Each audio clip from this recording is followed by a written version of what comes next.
current administration, since its inception in 2015, made provision of infrastructure one of its development pillars, with greater emphasis on roads and bridges. This is apparently to address the huge road infrastructure deficit it inherited. Federal government says it has recorded a quantum leap in this direction, and that's what we shall interrogate tonight on the show, as a way of evaluating the impact of construction, reconstruction, and the rehabilitation of roads and bridges in all the states of the Federation.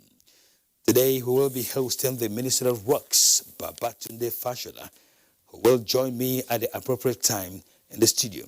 Thank you indeed for tuning in. I am Kenan Ima Abudike. The news comes first.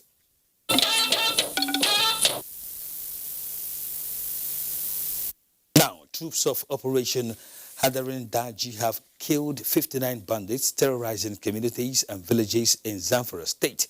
A statement by the Acting Force Information Officer, Captain Ayo Bami Oni Orison, indicates that several bandits camps were destroyed and arms recovered.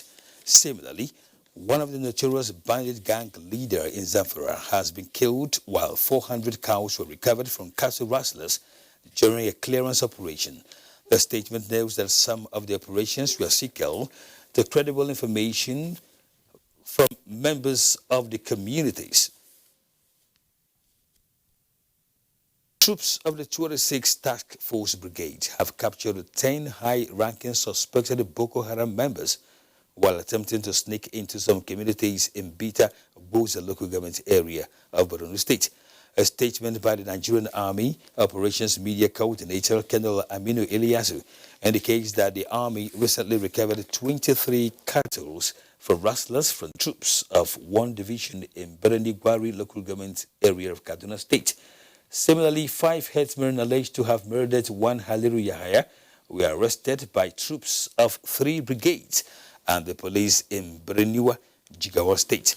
Meanwhile, timely intervention by troops of 9 brigades averted attack on personnel of the Nigerian Customs Service Idiroko Command by some miscreants opposing the border closure.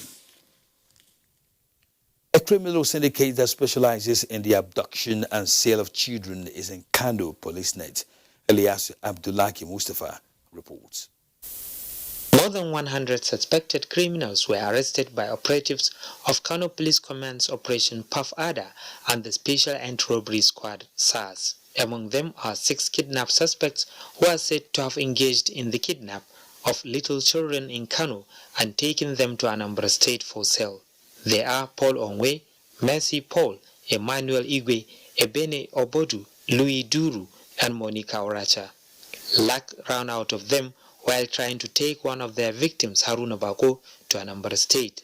9 kidnapped victims were rescued at Onitsha in Anambra State. All suspects arrested confessed to their offenses.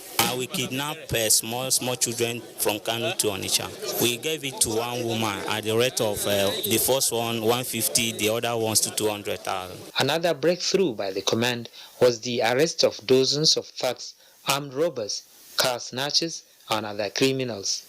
Items recovered include 15 assorted rifles, ammunition, and illicit drugs. In Kano, Abdullahi Mustafa, NTA News. Security matters now. The Independent National Electoral Commission, INEC, is to engage the General Abdulsalami Abubakar Peace Committee to ensure peaceful and conclusive governorship election in Kogi State. Chairman of INEC, Professor Mahamoud Yakubu, stated this in Lokoja, Kogi State. We have also been in touch with the National Peace Committee, chaired by the former head of State General Abdulsalami Abubakar, and we are looking forward to another activity in Kogi with the members of the Peace Committee, similar to what was organized in Abuja before the general elections. INEC is not a political party. We have no candidate in the election. Whatever the people of Kogi decide is what we are going to uphold and declare. The Nigerian Customs Service, Adamawa and Taraba State Command has handed over to the American government the 6 mines-resistant military vehicles earlier impounded along the Nigeria-Cameroon borders after claiming ownership of the vehicles. Simon Asha reports that the vehicles were handed over to the Deputy Chief Mission, United States of American Embassy in Nigeria. These are the military hardwares which were intercepted and subsequently seized by the officers of the Nigerian military and DSS 2 months ago in Konkol of Meha local government area of Adamawa State, a border village between Nigeria and Cameroon. Comptroller of Customs, Adamawa and Taraba States Command, Kamadin Oluma, who handed over the military hardwares to the Deputy Chief Mission, Embassy of the United States of America, says the handing over were at the instance of a directive from the National Security Advisor to the President. There is no doubt that some things were left undone, and of course we know diplomacy will always reign supreme. Even the hardwares, the Deputy Chief Mission at the USA Embassy in Nigeria, Kathleen Fikibon, commended Nigerian government for its cooperation and understanding. And I think that it's because of our good relationship between our government and your government that we were able to quickly find a solution. And it's a little bumpy at times, but I think in the end, everything's going to work out so that they can get to our troops in Niger. She explained that the vehicles were en route to Niger Republic for a security mission when the seizure was made. In Yola, Simon Asher, NTA News. Nigerian Customs Service Federal Operations MD Bauchi has seized items worth over 270 million naira. Controller of the unit, Oluboyega Peters, displayed the seized items at the zonal office in Bauchi. Awal Abdullahi has details. Items confiscated by the operatives of the Nigerian Customs Service Federal Operations Unit Zondi Bauchi include 200 kilograms of pangolin shells worth over 220 million naira. Other seized smuggled items include vehicles, bags of foreign rice, and second-hand clothing, among others. I want them to know that there is no hidden place for them, and whatever their strategy, we will always be ahead of them. The comptroller, while calling on the community leaders to support the Nigerian Customs Service in suppressing smuggling in the country, stressed that the ongoing closure of borders is to enforce compliance of ECOWAS trade agreements among member nations. In Bauchi, Awal Abdullahi, NTA News. Now, luck has shined on 500 artisans in Gombe State as the National Directorate of Employment gives grants to them to start their own businesses. Emmanuel Akila tells us more. Prior to the disbursement of the funds, the beneficiaries receive training in basic business practices to enable them manage their business capital effectively. And some of them, they are in the business, and some they have an idea who they wanted, they don't know how to exploit it. So we are just doing the sensitization for them so that they can understand their own business. Those who are in the business, they will discover their potentials so that they will reduce the unemployment in the society. The artisans thank the federal government and all who facilitate the success of the program for empowering them to be self-reliant, pledging to put the money into productive ventures so as to contribute to the growth of the Nigerian economy. I wanted to start a business, but I don't know anything about all this business. I've never read about it. But when we came here, we have been trained, and there are so many resource persons that came here, and they lectured us on procedures and ways of making businesses. It will help me to at least start something from my own. The Micro Enterprise Enhancement Scheme is a component of the Economic Recovery Growth Plan designed to boost small businesses and to improve the welfare of Nigerians. In Gombe, Emmanuel Akila, NTA News. As the Committee on the Reform of the National Broadcasting Commission settles down to work, indications are that the broadcast space will no longer have room for any more flagrant violation of the Code of Broadcasting in Nigeria. Here is Anthony Forsen with that report. Reading the recommendations as contained in the President Muhammadu Buhari's approval for the NBC reforms, Information and Culture Minister Lai Mohammed explained that it is to strengthen the regulatory powers of the Commission, with respect to the issuance and withdrawal of broadcast licenses, as well as reviewing the broadcast code to reflect an upward review of fines from 500,000 naira to 5 million naira for breaches relating to hate speeches, inciting comments, and indecency. Willful repeat of the infractions on 3 occasions after levying fine on the station will attract suspension of license. The recommendation also calls for an upgrade of breaches of political comments relating to hate speeches and divisive comments to Class A offense in the Broadcasting Code. The amendment of the NBC Act is to enable the Commission license web TV and radio stations, including foreign broadcast beaming signals into Nigeria. In Abuja, Anthony Forson, NTA News. You're watching the Weekend File on the NTA Network service. Today we are taking a closer look at the construction of roads and bridges placed as topmost priority by government and the provision of critical infrastructure. Correspondent report is next after this break. Honorable Minister of Information and Culture, Alhaji Lai Mohammed, cordially invites members of the general public to a special town hall meeting on security. Date, Tuesday 15th October 2019. Time, 10 a.m.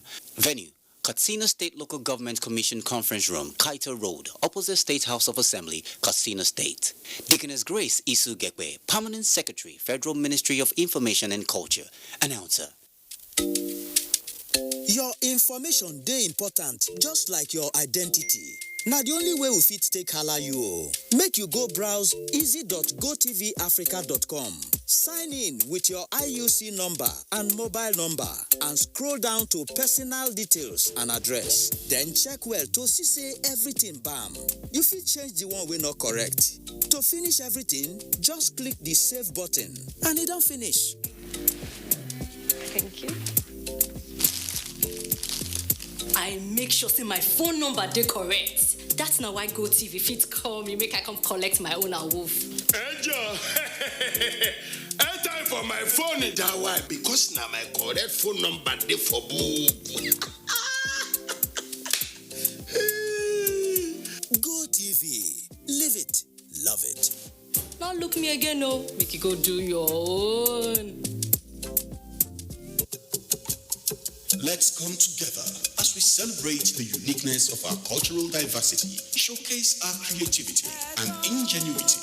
It's the National Festival for Arts and Culture, NAFEST 2019, in the ancient city of Benin, Edo State, the heartbeat of the nation. Theme, our reality, our pride. Holding 19th through 26th October 2019. Highlights will include drama, children poetry performance, essay writing competition, crafts competition, indigenous cuisine, traditional wrestling, indigenous fabrics in royal apparel, cultural quiz competition, board games, and lots more. Oh yes, it's the National Festival of Arts and Culture, NAFEST 2019, Edo State, Nigeria, holding 19th to 26th October 2019. We are celebrating our heritage. Otumba Olusegun Runshewe, Director General, National Council for Arts and Culture, announcer. Welcome to Adeleke University, a faith-based learning institution located in the serene and historic town of Ide, Osun State, Nigeria, running on the well-thought vision of its founding fathers to improve lives and society.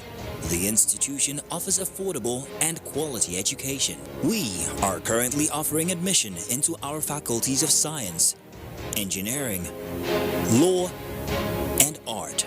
We are also offering entry into the Faculty of Basic Medical Sciences and the Faculty of Business and Social Science. Our College of Postgraduate Studies offers you the chance to earn your master's and doctorate's degree in over 30 disciplines. For more inquiries, please visit www.adelikeuniversity.edu.ng. You can also call 0806-820-2021. Adeleke University. Education, excellence, character.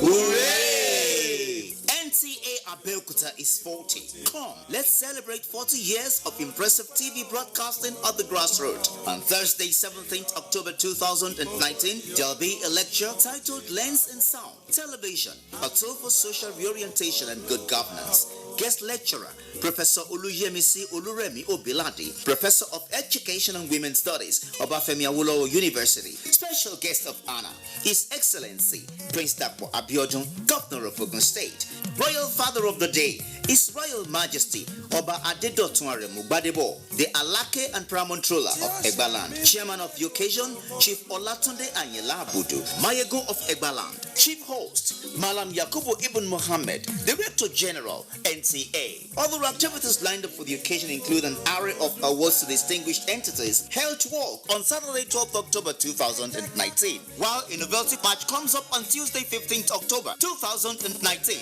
at MKO Abiola Stadium. Come, celebrate 40 years of impressive television at the grassroots with us and take NCA Abeokuta to the next level.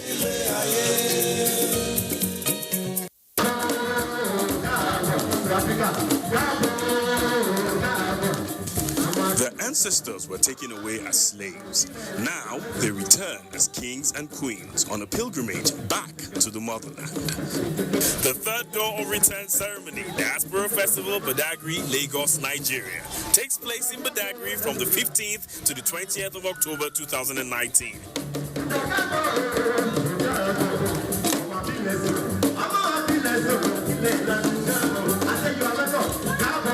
For details on participation and sponsorship, contact the following. Website adore.ng. The African Door of Return Experience. Don't miss it. Brought to you by the African Door of Return Experience Initiative in collaboration with the Nigerians in Diaspora Commission and the African Renaissance Foundation. Chief host, the Lagos State Government.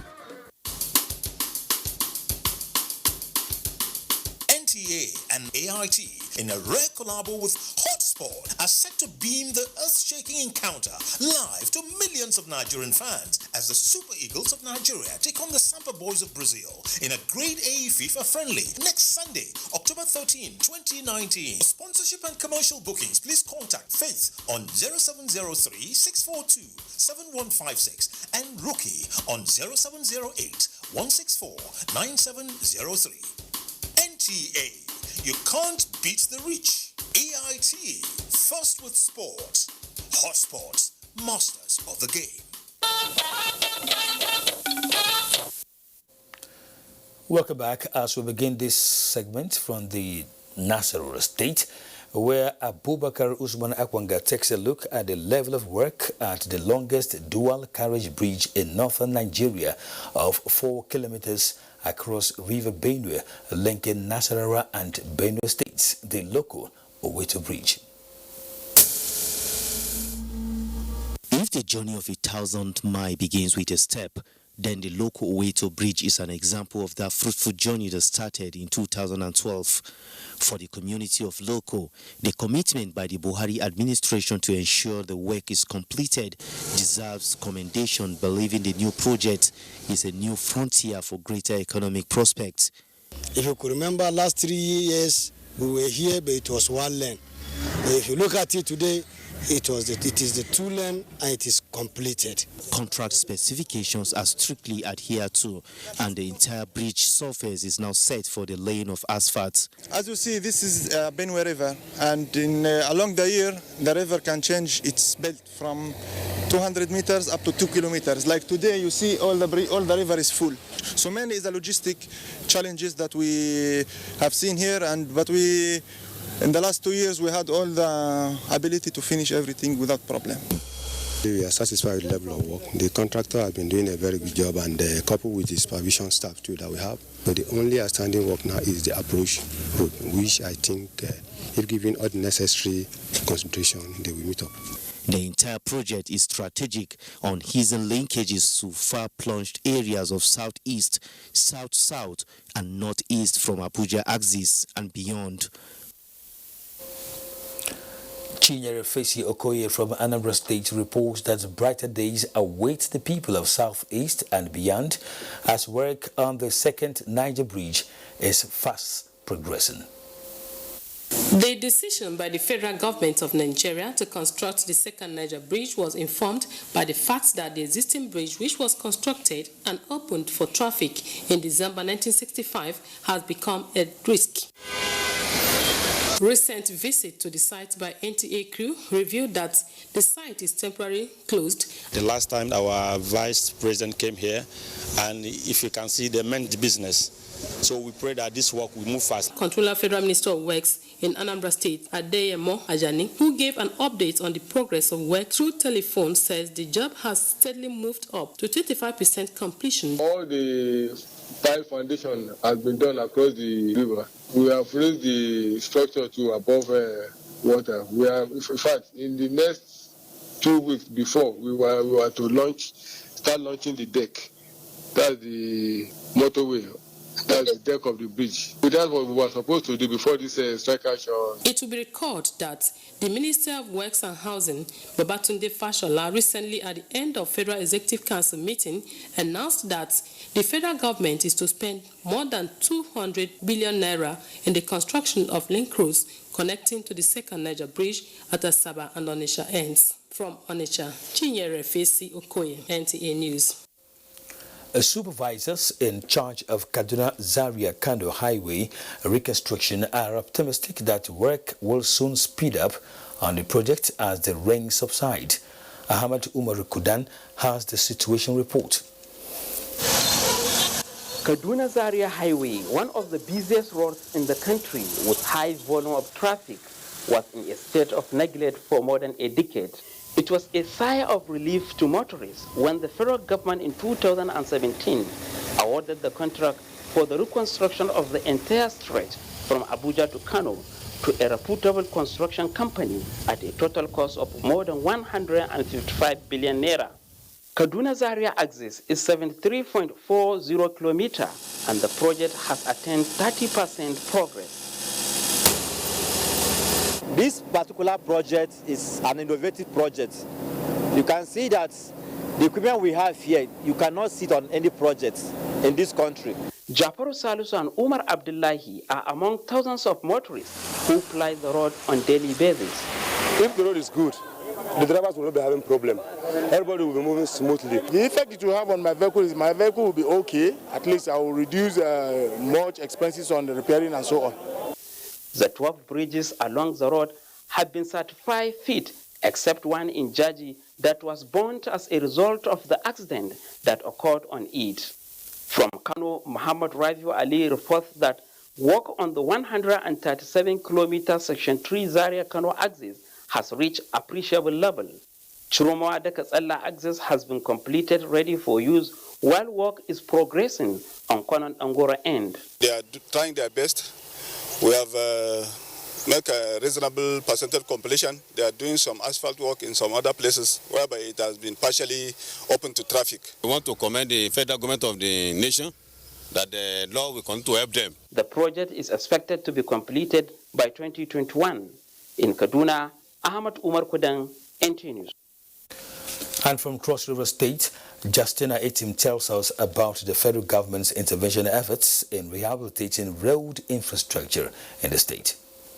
This is the Ugeb Alisi Road, which was also in a deplorable condition.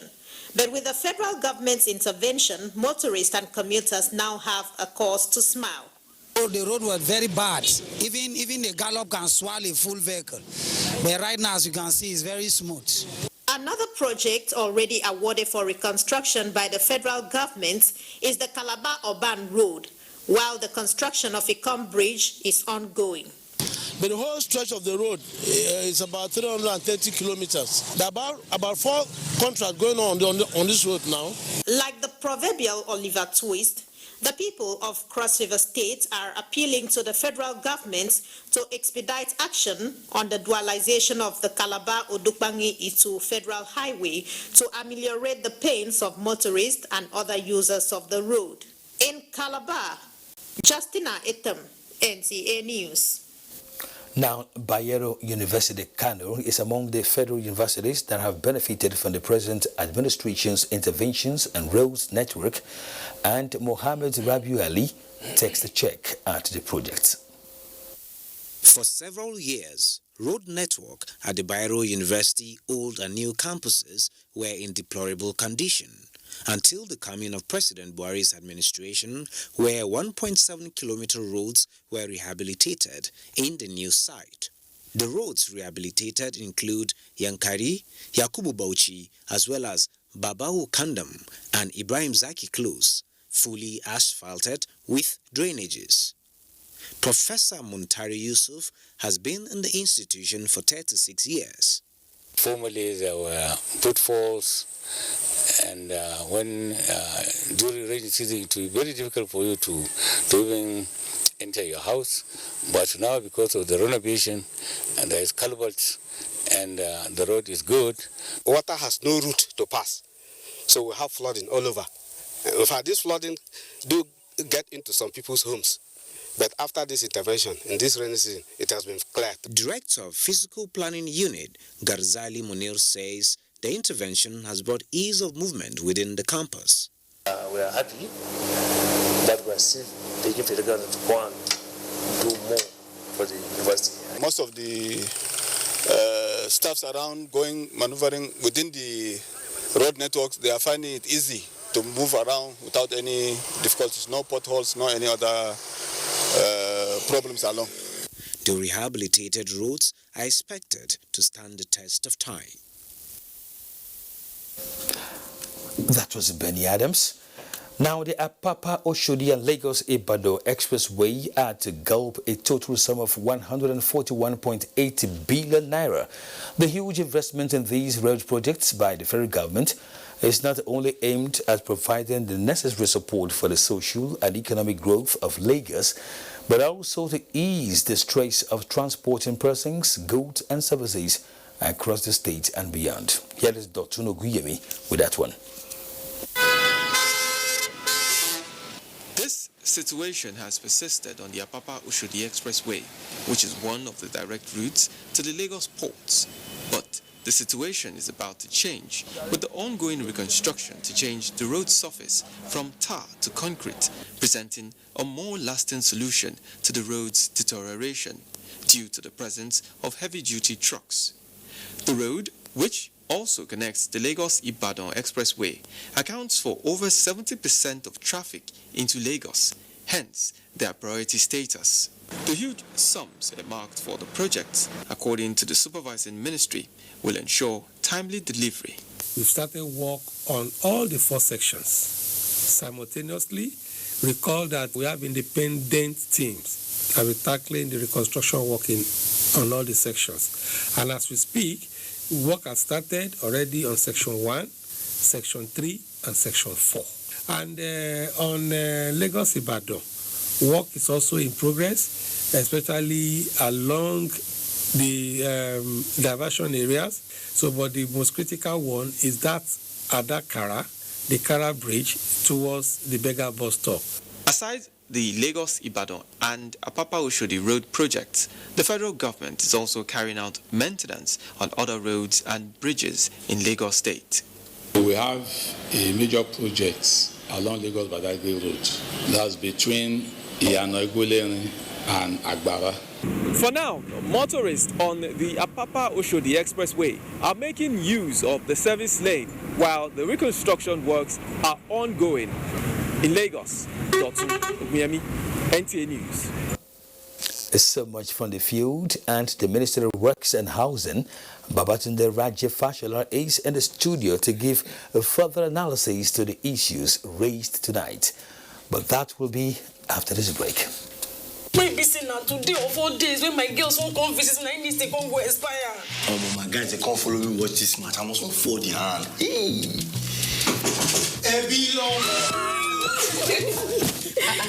Babe, what's happening now? Sorry to disappoint you, but my subscription don't expire. The match is not on my GoTV package. Now your holla be that. I beg, give me your phone. Make I show you how you go take do it for my GoTV app for your phone. Life is so much easier with my GoTV app. Make payments, clear error messages, change your package. You can also check your due dates and keep abreast of your payment history.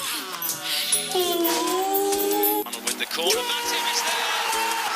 The new My GoTV app is everything you need in one place. So what are you waiting for? Download My GoTV app now from Google Play or App Store to enjoy the easy life. GoTV. Live it, love it.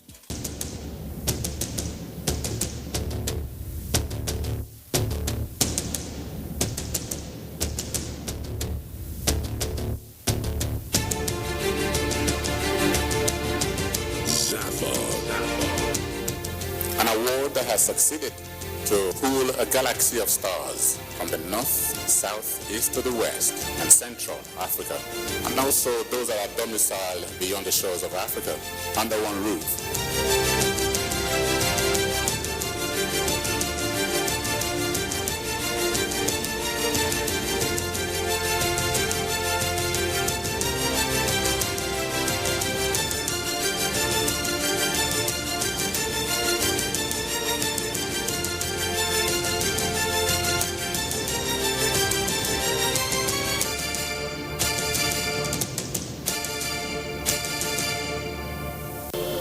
These days, people get their news and information from more media sources than ever before. Some of the news and information given are fake, unverified, doctored, and manufactured to create confusion, stir disaffection, and cause disunity. Before you believe or share any news, ask yourself, is this real? Is it from a credible source? Is it verified or verifiable? Fake news is dangerous, whether you do it for fun or for political gains. Real people can get hurt. Fake news, don't create it, don't spread it. This is a public service announcement from NTA. Thank you for staying with us on Weekend File. The Honorable Minister of Works and Housing, Babatunde Raja Fashola, is with us in the studio tonight. You're welcome. Thank you for having me, and good evening, Nigerians. Let's talk about roads and bridges construction in the nation generally. Well, I want to say first that watching some of the reports filed by your correspondent, I must thank the NTA. I must thank your correspondents in the field for at least going out to independently assess what this government is doing and bringing it to the homes of Nigerians who are watching. And I think it's important. It shows clearly the commitment of this government in spite of a difficult financial climate. Oil prices have dropped from where they were pre-2015. But in spite of that, it is evident that the government's commitment to infrastructure is unflagging. And the reason is clear. Without infrastructure, business will be difficult, the economy won't grow. So the focus of the government is appropriate. As wide as your reach is, it is clear that you can only show a sampling of what we are doing. We have 525 of those kind of projects going on simultaneously across the country. Some of them are slowed, some of them have picked up, some of them are challenged by finances, and so on and so forth. But I think it's important to make that. The other point I want to make is that the bad weather conditions are a difficult period for anybody who is involved in delivering, managing, or maintaining public infrastructure, especially transport-related infrastructure all over the world. So whether it's typhoon and monsoon in Asia, hurricane in the US, rainfall in Africa and the Mediterranean, it's a bad season for everybody when weather conditions become extreme. So all over the world, you see people's lives are adversely impacted. Just this evening, I think you've carried the news about 2 people dead in Japan because of a typhoon. We've seen that in Bahamas, we've seen it in India, we've seen it during winter. Flights are cancelled, people are stranded in airports, train movement is curtailed, and so it's not different. We are in the rainy season. So you will see some of the old roads begin to give up. You will also see, because of extreme weather conditions, there's more rainfall, there's more water flowing through the rivers. So the infrastructure that was built 40 years ago will give up because it wasn't designed for this extreme flood. And I think it's important to do that. Next thing I want to say is that whilst all of this are happening, for the first time in my adult life, Nigeria's budget for works contains a provision for emergencies. This was the initiative of this government. It's not enough, but it helps us to respond. It just shows that we are anticipating, we are thinking. So we've had places where we've had to intervene. In Taraba about 3-4 weeks ago, in many parts of the country, bridge repairs, road repairs are going on. Just recently, we mobilized contractors to the Delta side of the Warri Saple Benin Road, and I must thank the governors who had taken the lead. We have approved for the contractor to also extend to the Edo side. I communicated this to the Edo governor last night. We also had a problem, I think, in Ekiti recently where the Reje Bridge collapsed. The governor of Ekiti mobilized his own contractor. So all of this is going on. A government is responding, and that is different from what was in the past. But people must understand that it is that access to that bad road, that road that is difficult to pass, that the contractor has to move his equipment through. He has to move his supplies through. So there is no other road. There is no special road for government to get to that bad road. So all of us must move through it. People who are also working there need to be protected. We have to divert traffic. We have to slow down traffic. Commuters have to drive through what is essentially a construction zone. Safety of everybody is therefore important. My closing opening remark, therefore, is that as we get out of the dry weather, there will be a better experience. That I am confident about, because then that is our optimum season for doing road work, dry weather, because we are more efficient, it's easier to control, traffic will move better, and so on. So towards the year, end of the year, we have started our Ember month planning, and all of this is factored into it. We're glad to hear the plans you have, because a lot of people are looking forward to the next year when, or rather after the dry season, after the rainy season, because you have I think the largest chunk of allocation in the 2020 budget coming to works and housing. A lot of people want to know what you want to do. Well, again, let's set a context. Nigeria's budget needs to be bigger than what it is, but it can't be bigger without a consideration for where the revenues are going to come from. So, if you don't have the money, how much can you really plan to spend? A budget is a statement of intent. And that budget has clearly identified what it wants to do. It wants to spend on infrastructure. It wants to protect poor people.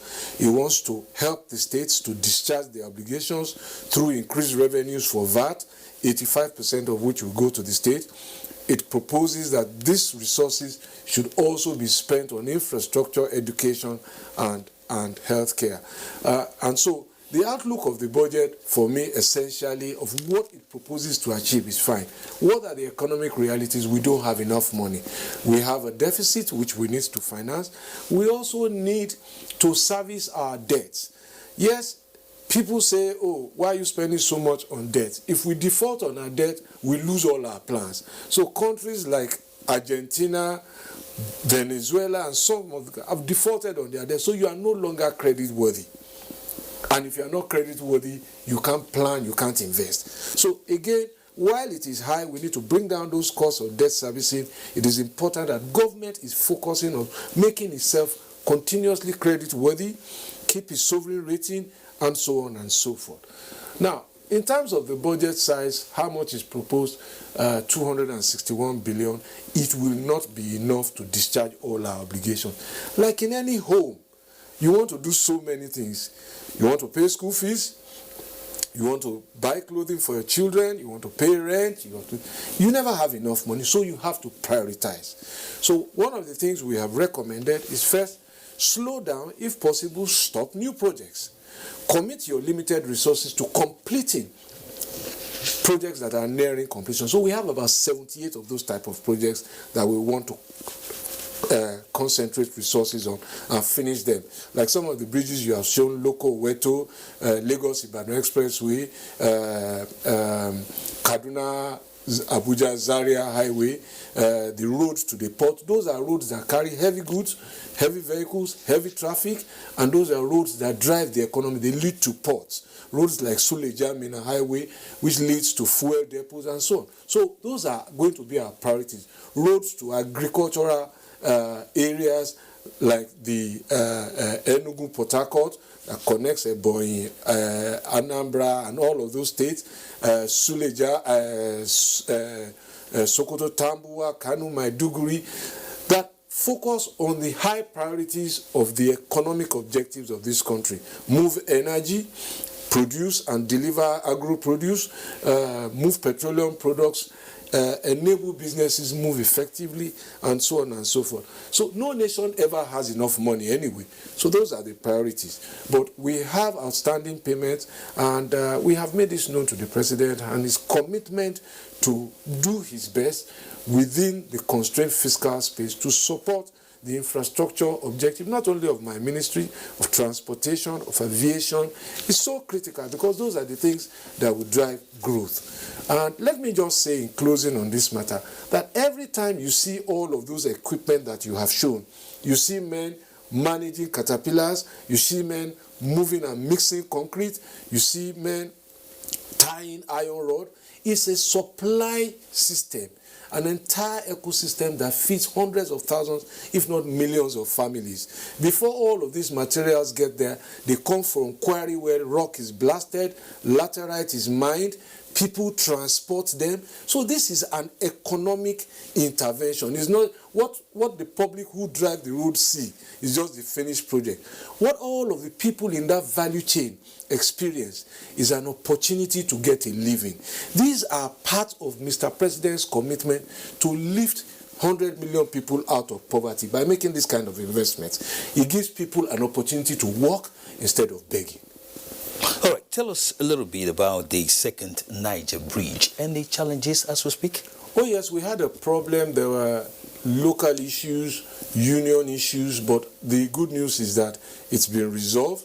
The contractors have written to me. I think they resumed work on the 23rd of September. So the stalemate lasted 10 days. So we lost 10 days. And the contractor is asking for an extension of those 10 days in his contract. We'll deal with that administratively. So that's that. There are other issues which I will be escalating to higher authorities about how to deal with compensation issues and all of that. But the issues have been resolved for now. Contractor is back to work. Again, the major problem now is that rainy season slows down work. You heard our controller saying that they were ready to start launching the bridge deck platform on which the asphalt will also start. Then, of course, the link road has been awarded from Onitsha and Asaba end. So that work will start now.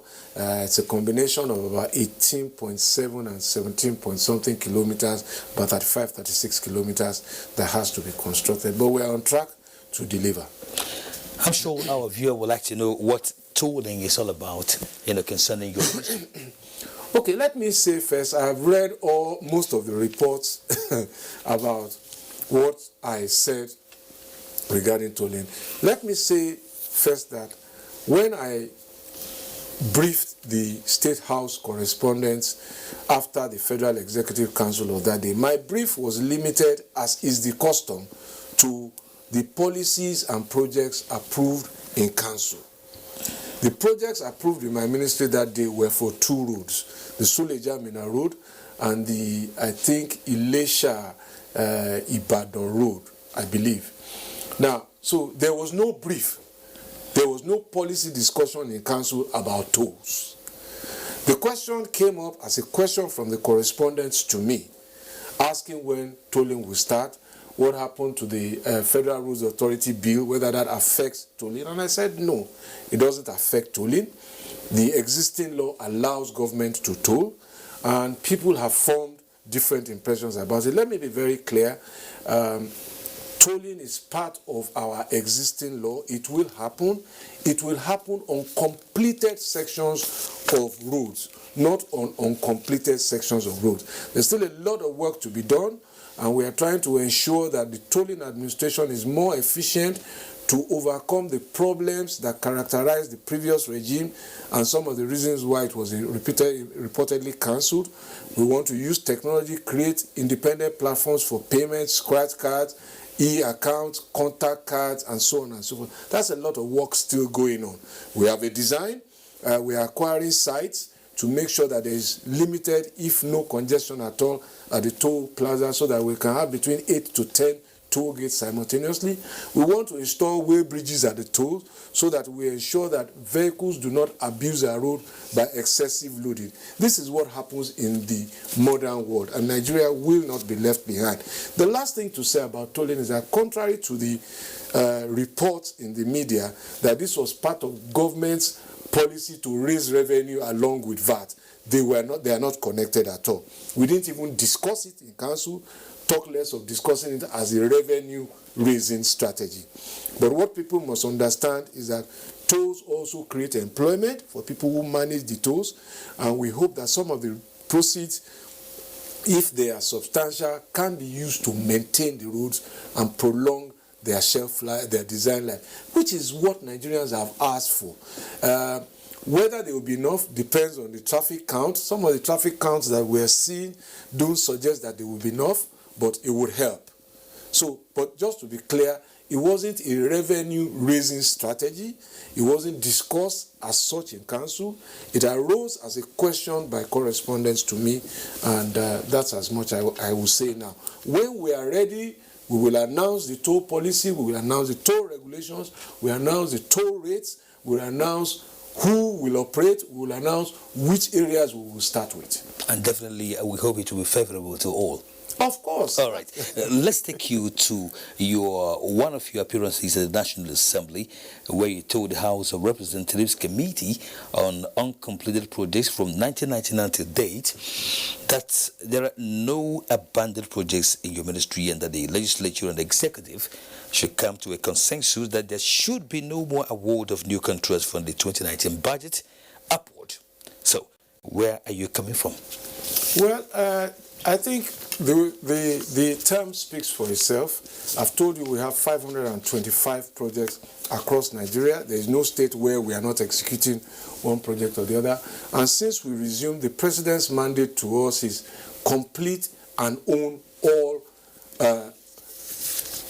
projects in your ministries started by the previous administration. The roads and the projects do not belong to any administration. They belong to the people of Nigeria. Okay. So within that context, therefore, we have revived essentially all our projects. Now, the word abandon means to forsake. So we have not forsaken any project. That's why I say there is no abandoned project. There are projects that have stopped, okay, because maybe we've run out of monies to pay the contractor. There are projects that have stopped either because there are court disputes, injunctions. There are projects that have been delayed because prices have changed from when they were awarded about 7, 8, some 10 years ago to now. Exchange rate has changed, interest rate has changed, cost of materials have changed, but we haven't turned our back on any project. That is my understanding of the meaning of the word abandon. Okay. There are projects that are having challenges, and there are projects that are also making progress. The local Oweto Bridge, for example, was started in 2012. One lane was built. We've owned it. We've taken on the second lane of the bridge is completed. It's the access road now. Second Niger Bridge was conceived in 2012. Early work started. We've owned it. We've completed all the piles now. So it's now to start launching the beams for the motorable and decon. So that is the context in which I speak. And I am saying that I am mindful that legislators have promised their constituents more development. The nation needs more infrastructure, without a doubt. But given the constrained financial space in which we work, my recommendation to legislators is, for now, at least for 2020, let us slow down new projects. Let us use our limited resources to complete what we have started. It is completed roads that really add value to the economy, instead of adding more that we cannot complete. That's my recommendation. Of course, it's ultimately the decision of Parliament, because they sign off on the budget. We've sent the proposals. But I think that what I hear from them, both houses, suggests that there is a common coming together, a consensus about what drives national development. And they think the argument and the recommendation is meritorious. And I hope that everybody will rally around this. And that's why there was a policy statement also to the nation in the president's speech that we want to focus on. That doesn't mean that if there is a compelling reason to start a new project, we will not. Exactly. Rules must first be general, and then we will look for the exceptions to the rule. Honorable Minister, thank you for your time on NTA Weekend File today. Thank you for all the good work that you have done. Thanks indeed. We were talking with the Honorable Minister of Works and Housing, Raji Fashola. Now, next is sports update after these messages. Stay with us.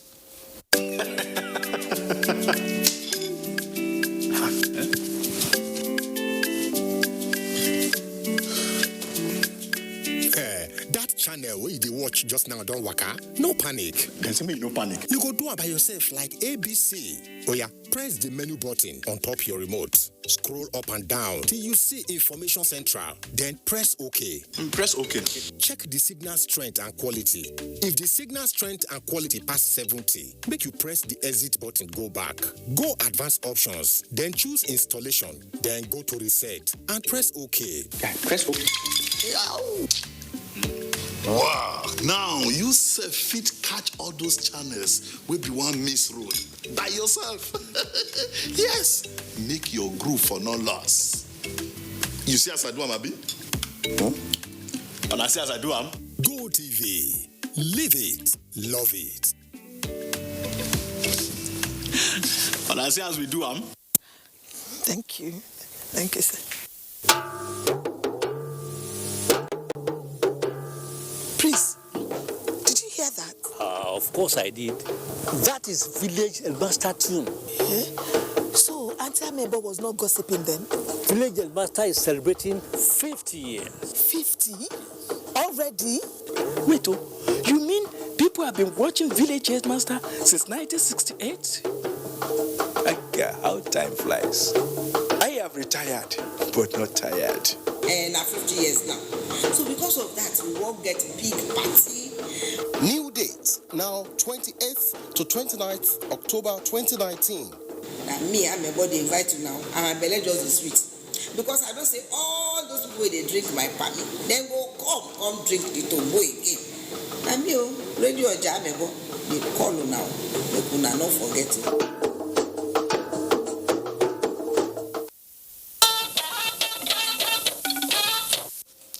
The Nigeria Air Force is to introduce additional programs to further develop the fitness of officers and soldiers of the force to effectively tackle emerging internal security threats.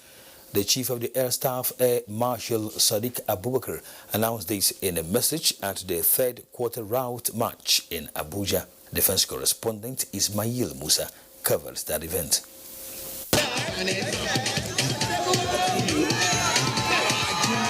Ordinarily, one may assume these personnel are dancing. But this is a serious exercise, part of the periodic route march of the Nigerian Air Force, meant to enhance the physical and mental fitness of these combatants. The Air Force Band is handy, setting the tune and providing the needed moral booster for the 10-kilometer route march, commencing from the Mogadishu cantonment, passing through the AY roundabout to the Niger barracks, terminating at the starting point. As soldiers, you know all the challenges we have in this country. So you need to be physically fit and mentally fit to be able to carry out all the assigned tasks that you will be given from time to time. Air Force officers and soldiers in the Federal Capital Territory took part in the exercise. In Abuja, Ismail Musa, NTA News.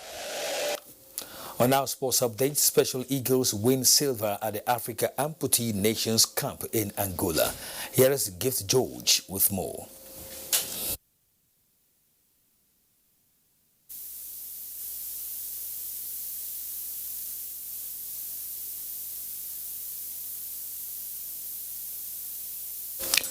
We sincerely apologize for the loss of audio in our sports update tonight. Let's now take a look at the weather prospect.